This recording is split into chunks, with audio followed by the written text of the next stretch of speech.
And John Cage is one of the funniest, goofiest guys you could ever imagine meeting. He delivered flowers for years for a flower shop, even though he was one of the most important artists. Dean Kamen, on the other hand, is an engineer who invented the Segway. And Dean just does, he is committed to his work, and he wears the same clothes everywhere he goes. He wore the same boots and blue jeans to meet the president that he does when he works. When he goes through security, it's always a bit of a nightmare because he's got tools in every pocket in his, on him.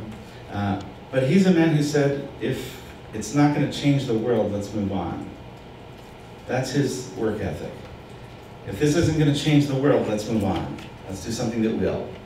And recently he was commissioned by the American military to make an artificial arm for people who had lost their arms in the wars. And he made it so sensitive that it could pick up a grape without breaking the skin. And it was so smart that it knows whether or not it's picking up something heavy. So it doesn't hold on to you very tightly unless it's picking up something heavy, in which case it grips onto you. And it's all done with the mind. Right? So it's all just your own mind making this thing work the way that I'm making this thing work. But these two guys really represent this new world that is a willingness to be out of fashion and to go to the new place and to really contribute to the world. So that's the approach that we take. So back to sustainable living, community resilience, creativity, and innovation. Now I want to go through a few projects that we've done that are related to that. I've been an author in my work for a long time, as was mentioned. I started as a graphic designer, but even from the beginning, for me, form was content, and content was form. So those two things are just different forms of the story.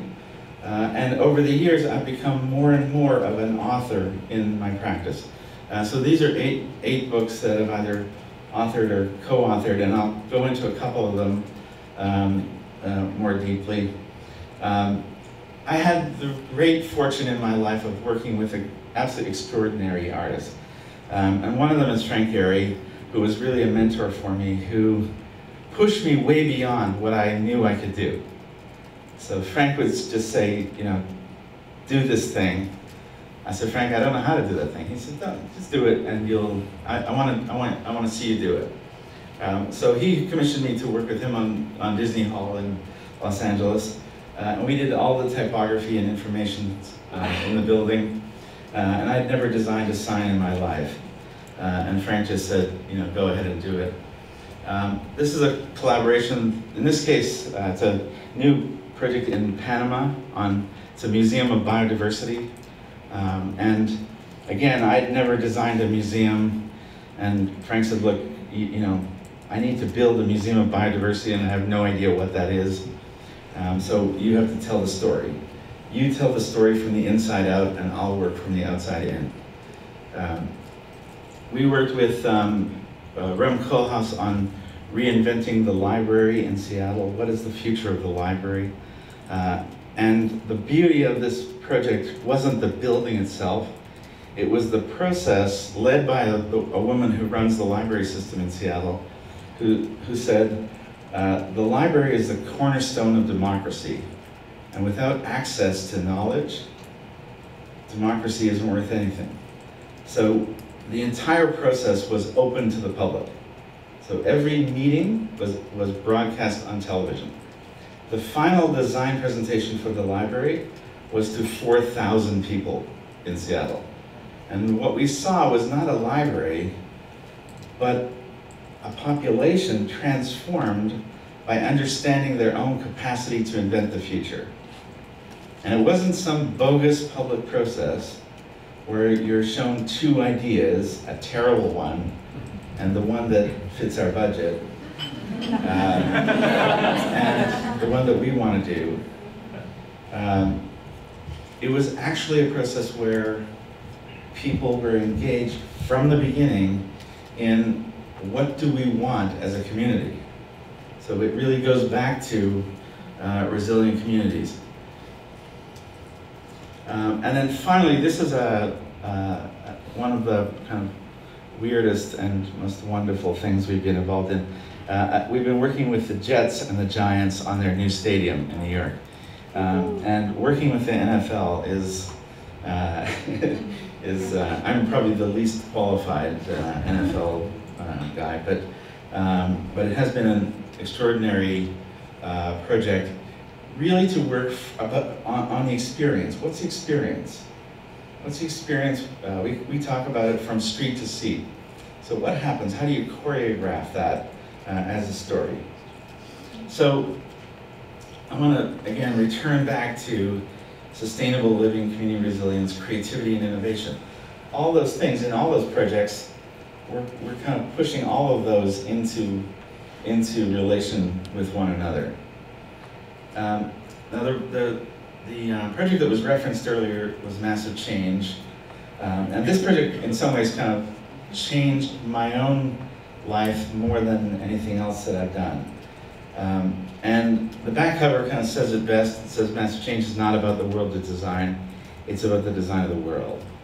And when people think about design, they often think of fancy, expensive objects. And the way that we're thinking about design is the capacity to produce outcomes. If you listen to yourself, if you're not a designer, you will probably use the word design over the time that you're doing these workshops to think about designing outcomes, designing processes, designing methods, many of which are invisible. So they're not objects, they're not expensive, they're not fancy, they're social and societal outcomes that we need and want. So for me, really moving away from the formal visual definition of design to this other practice and realizing that, hey, this is a methodology that we can use to produce the world that we want. That's what we need to use it for, not to produce fancy, expensive things. Not that we don't love fancy, expensive things. Now, in the course of doing it, we innovated a new educational model called the Institute Without Boundaries. So we put a group of people together, much like what you're doing here, but for 12 full months, 24 hours a day, in our own studio. So we took 8 people, put them in the studio for 12 months to create Massive Change. And it was life-changing for all of us.